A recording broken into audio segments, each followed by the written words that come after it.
I stood in the back of the grand ballroom, my dress uniform perfectly pressed, listening to my father laugh into the microphone as he called my military career a cute little phase. He had no idea that outside, 200 elite operators were quietly surrounding the venue. In the Martin family, success was measured in square footage, stock portfolios, and the thread count of your tailored suits. My father, Raphael Martin, was a towering figure in commercial real estate, a man who built an empire on handshakes, ruthless negotiations, and an obsession with appearances. For as long as I could remember, his love felt conditional, tethered entirely to how well my older sister and I fit into the glossy, country club image he had meticulously crafted. My sister, Chloe, was the golden child. She played the game flawlessly. She attended the right private schools, joined the right sorority, majored in art history, and eventually secured a position at a high-end gallery in Manhattan. She was elegant, compliant, and exactly the kind of daughter a man like Raphael wanted to showcase at his charity galas. Then there was me, Selena. I was the tomboy who came home with scraped knees and a fascination for strategy and service. While Chloe was learning to walk in stilettos, I was running track and reading military history. When it came time for college, my father handed me a brochure for a prestigious Ivy League business school. I handed it back and told him I had been accepted into the United States Naval Academy at Annapolis. I will never forget the look of utter disgust that crossed his face that evening in his mahogany-paneled study. He didn't yell. Worse, he sighed, pouring himself a scotch and looking at me as if I were a poor investment he was writing off. "The military, Selena?" he had scoffed. "That's a path for people who have no other options. You're a Martin. You're choosing to be a glorified secretary in uniform. Don't expect me to applaud you for throwing your life away." Those words became the defining thesis of our relationship for the next decade. I graduated Annapolis near the top of my class and was commissioned as an intelligence officer. My career quickly diverged from the standard fleet navy. I was pulled into the shadowy, high-stakes world of naval special warfare. By the time I was a lieutenant, I was attached to DevGru, better known to the public as SEAL Team 6. I wasn't a door kicker. I was the eye in the sky, the analyst connecting the dots, the voice on the radio guiding our most elite operators through hell. My father knew none of this. Due to the classified nature of my work, I could never give him the details. Whenever I came home for mandatory holidays, he would introduce Chloe to his business partners with glowing pride. "This is my eldest, Chloe, director at the Vanguard Gallery." Then he would gesture vaguely toward me. "And this is Selena. She works for the government, still playing sailor." I learned to bite my tongue. I found my true family in the teams. I found brothers and men like Commander Denver Wallace, a grizzled, battle-hardened SEAL who treated me like his own blood. 2 years before Chloe's wedding, during a violently botched operation in the mountains of Afghanistan, I spent 48 straight hours on comms. I coordinated close air support, tracked enemy movements via drone feeds, and directed a medevac under heavy enemy fire that saved the lives of Wallace and 12 of his men. When they finally got back to base, Wallace, covered in dust and blood, walked straight into the Tactical Operations Center, bypassed the brass, and hugged me so hard my ribs bruised. "You're our guardian angel, Selena," he had whispered fiercely. "Anything you ever need, in this life or the next, we owe you." The Navy formally recognized my actions with a Navy Cross, an incredibly rare honor for an intelligence officer. The pinning ceremony was scheduled for late June, a milestone that should have been the proudest day of my life. But the universe has a cruel sense of humor. The ceremony fell on the exact same weekend as Chloe's extravagant $500,000 wedding in Newport, Rhode Island. When I called my father to explain that I might be a day late to the wedding festivities because I was receiving a major commendation, he completely dismissed it. "Selena, your sister is marrying Arthur Pendleton. The Pendletons own half of Boston. Do you understand the network of people who will be at this wedding? You are a bridesmaid. I will not have you embarrass this family by prioritizing some bureaucratic military certificate over your sister's rehearsal dinner. Get the time off. Or don't bother coming at all." I could have fought him. I could have told him about the blood, the fear, the lives saved, and the weight of the medal I was to receive. but I knew it wouldn't matter. To Raphael Martin, a Navy Cross couldn't be deposited into a bank account, so it had no value. Heartbroken but loyal to my sister, I went to Commander Wallace. I explained the situation, asking to defer my medal ceremony. Wallace looked at me with an unreadable expression, his piercing blue eyes studying my defeated posture. "Your family doesn't know what you did, do they?" he asked quietly. "They wouldn't understand even if I could tell them, sir," I replied, staring at the floor. Wallace was silent for a long moment. Then a slow, dangerous smile spread across his face. "Request to defer the ceremony is granted, Lieutenant. Go to the wedding. Be a good bridesmaid." I thanked him, unaware of the massive, highly coordinated machine I had just set into motion. The wedding venue was a breathtaking historic mansion perched on the cliffs of Newport, overlooking the crashing waves of the Atlantic. When I pulled my modest sedan up to the valet stand, it was immediately surrounded by a sea of Mercedes, Bentleys, and pristine Porsches. I stepped out, wearing a simple, elegant navy blue dress, my overnight bag slung over my shoulder, feeling entirely like an alien on a foreign planet. Inside, the mansion was a whirlwind of florists, caterers, and frantic event planners.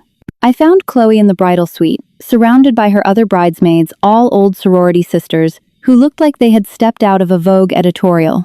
"Selena, you made it!" Chloe squealed, giving me a careful air kiss hug so as not to ruin her makeup. "I wouldn't miss it, Chloe. The place looks incredible," I said, trying to genuinely share in her joy. Before she could reply, my father entered the suite.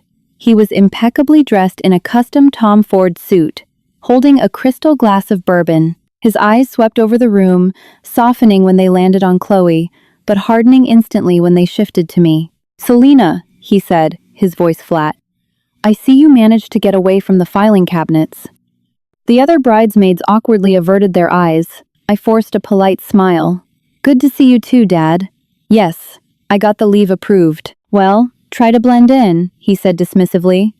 "Arthur's parents are incredibly traditional. When they ask what you do, just say you work in logistics for the Department of Defense. It sounds less aggressively masculine than whatever it is you actually do. We want to keep the focus on Chloe's future, not your odd career choices." A hot spike of anger flared in my chest, but I swallowed it down. "Understood." The real nightmare began that evening at the rehearsal dinner. The event was held under a sprawling, fairy-lit tent on the Great Lawn. Champagne flowed like water, and a string quartet played softly in the background. I was seated at the far end of a table with Arthur's distant, elderly relatives, essentially hidden from the core VIPs of the evening. As dinner concluded, my father stood up, tapping a silver spoon against his champagne flute. The chatter died down as all eyes turned to the patriarch. He launched into a polished, charismatic speech, detailing how proud he was of Chloe, praising her grace, her beauty, and her brilliant match with Arthur. He spoke of the Martin legacy and how Arthur and Chloe were going to build an empire together. It was a beautiful speech, right up until he decided he needed a punchline.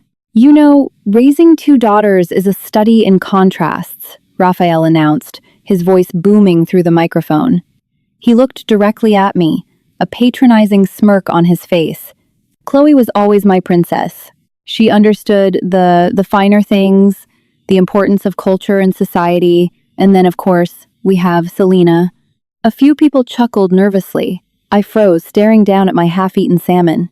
"We sent Selena to all the same schools, gave her all the same opportunities," my father continued, adopting a tone of faux bewilderment. But while Chloe was securing her future in the art world, Selena decided she wanted to wear combat boots and play in the mud. "I suppose every family needs a blue-collar worker." Laughter erupted from Arthur's side of the family. My face burned with humiliation. "I keep telling her," my father chuckled, leaning into the microphone, "that the military is just a cute little phase. A taxpayer-funded summer camp. Hopefully after this weekend seeing what real success looks like, she'll finally hang up the uniform and let me get her a real job in the corporate world. Because, let's face it, barking orders at sailors doesn't exactly pay for Newport real estate." More laughter. Chloe looked down, looking slightly uncomfortable, but she didn't say a word. Arthur laughed loudly, raising his glass to my father. I gripped the linen napkin in my lap so hard my knuckles turned white. My heart pounded in my ears. The sheer disrespect, the profound ignorance of what my life actually entailed, was suffocating. I thought of the agonizing nights in the TOC. I thought of the flag-draped coffins I had stood at attention for. I thought of the men who had bled out in the dirt while my father sat in climate-controlled boardrooms arguing over profit margins. To him, my service was a punchline, a mark of failure. I didn't cause a scene. I waited until the speech was over and the applause died down. I quietly stood up, excused myself from the table, and walked out of the tent into the cool night air. I walked until I reached the edge of the cliffs, the sound of the ocean finally drowning out the ringing in my ears.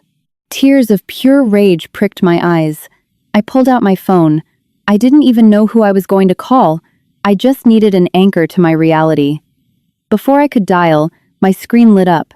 It was Commander Wallace. "Hey, kid," his gruff voice came through the speaker.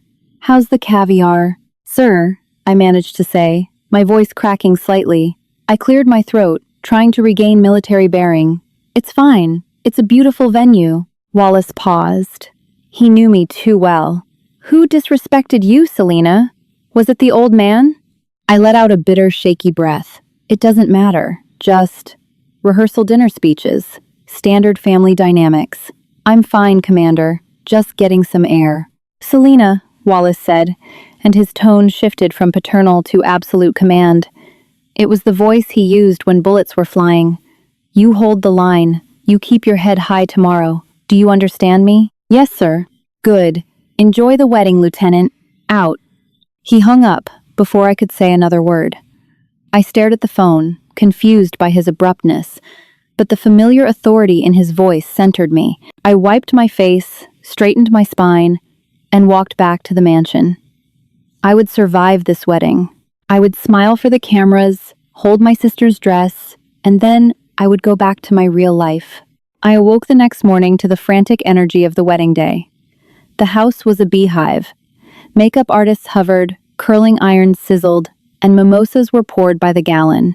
My father was in peak form, barking orders at the caterers and acting as the grand marshal of his own vanity parade. When it came time to get dressed, I put on the hideous, ruffled, seafoam green bridesmaid dress Chloe had chosen. I stood in front of the mirror, barely recognizing the overly hairsprayed, pastel-draped woman staring back at me. I looked exactly how my father wanted me to look.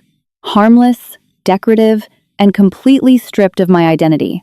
As I was adjusting the awful tulle strap, a sharp knock came at the door of the guest room I was using.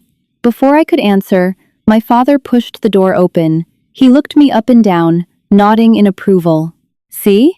You clean up nicely when you try," he said, checking his gold Rolex. "Now, listen to me. The photographer is taking family portraits on the front terrace in 20 minutes. I've spoken to the photographer. I want you positioned on the far left. Arthur's brother is much taller, so it balances the frame better if you stay on the edge." It wasn't about the frame. It was about keeping me out of the center of the family legacy. "Sure, Dad," I said numbly. "And Selena," he added, pausing with his hand on the doorknob. "No military talk today. No war stories. The Pendletons are very refined people, and Arthur's mother is already anxious about the catering. The last thing we need is you depressing the guests with whatever morbid things you do for the government. Just smile, drink the champagne, and be pleasant. Can you manage that?" I looked him dead in the eye. All the hurt had burned away in the night, leaving only cold, hard resolve. "I can manage, Dad," I said evenly. "I'll be exactly who you need me to be." He smiled, a tight, businesslike expression. "Good girl." He left the room. I turned back to the mirror, my reflection blurring. Little did I know, while my father was micromanaging the seating chart to keep me out of sight, an armada of black SUVs was silently exiting the interstate, heading straight for the cliffs of Newport. The ceremony itself was a blur of expensive orchids, string instruments, and performative tears. I stood dutifully on the far left of the altar, just as my father had instructed, a silent, pastel-clad extra in the grand production of my sister's life. When the officiant pronounced Chloe and Arthur husband and wife, the applause was polite and measured, exactly what you would expect from a crowd that viewed marriage as a corporate merger. The reception was held back at the mansion, spilling out from the grand ballroom onto the manicured terraces overlooking the Atlantic. The sun was beginning its slow descent, casting a golden hue over the hundreds of guests holding crystal champagne flutes. I found a quiet corner near a massive floral arrangement, nursing a glass of sparkling water, counting the hours until I could politely slip away, drive back to Virginia, and return to a world that made sense. Across the terrace, my father was holding court. He had a cigar in one hand and a highball glass in the other, surrounded by a circle of Arthur's wealthy relatives. I could faintly hear him bragging about Chloe's upcoming honeymoon in the Maldives, his voice carrying that familiar, booming arrogance. Then, the atmosphere shifted. It didn't happen all at once. It started as a low, collective murmur at the edge of the lawn, a ripple of confusion that slowly spread through the crowd. The string quartet, playing a lively Mozart piece, faltered and ground to an awkward, screeching halt. Guests lowered their glasses, turning their heads toward the massive wrought iron gates at the entrance of the estate. I stepped out from behind the floral arrangement, squinting into the late afternoon sun. Moving up the sprawling gravel driveway was a disciplined, silent column of men. They were not wearing tailored tuxedos or designer suits. They were wearing immaculate Navy service dress whites, crisp white tunics, gleaming gold buttons, perfectly creased trousers, and white covers pulled low over their eyes.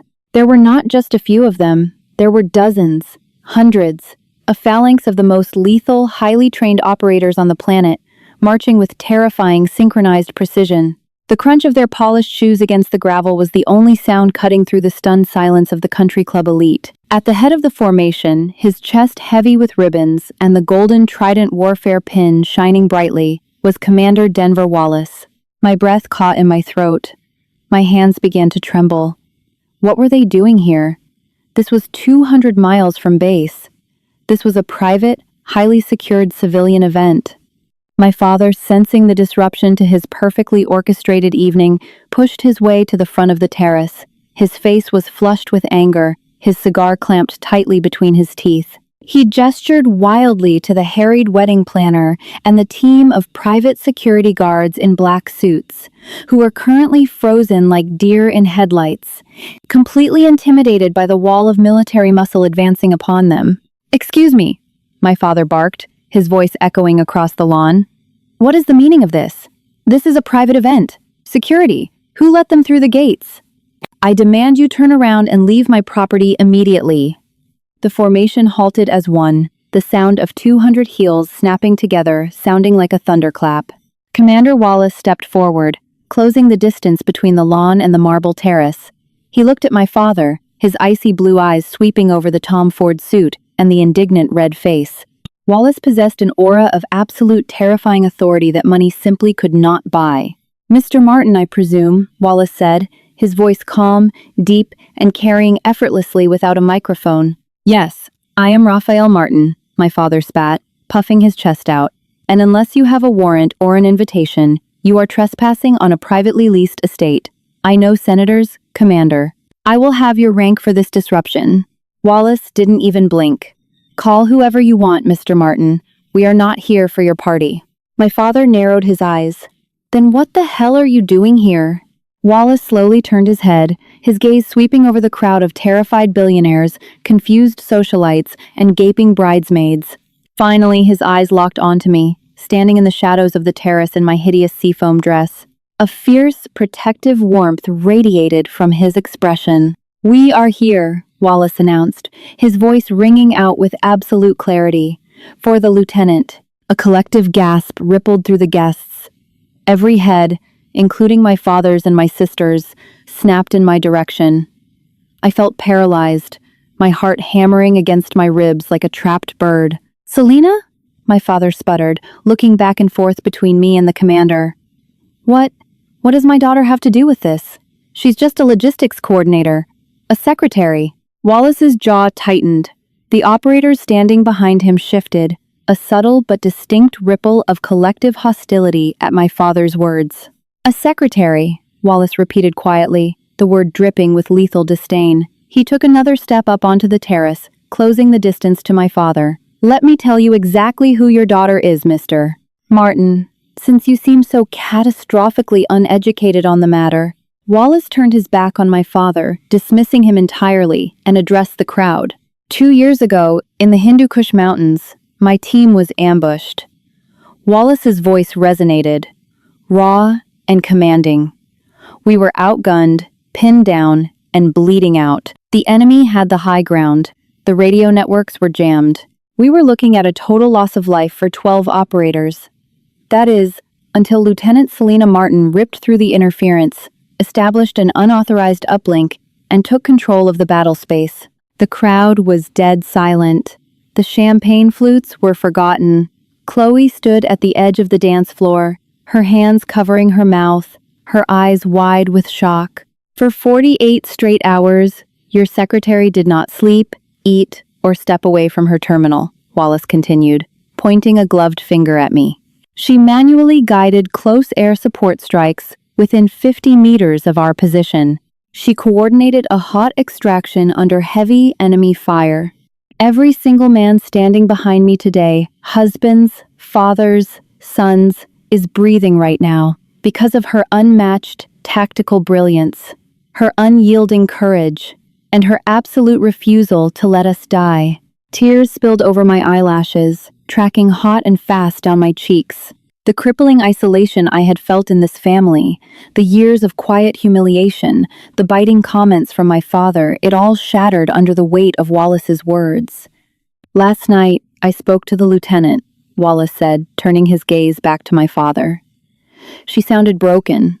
I realized she had given up the greatest honor of her career just to stand in the background of your vanity project, only to be mocked and belittled by a man who isn't fit to shine her combat boots."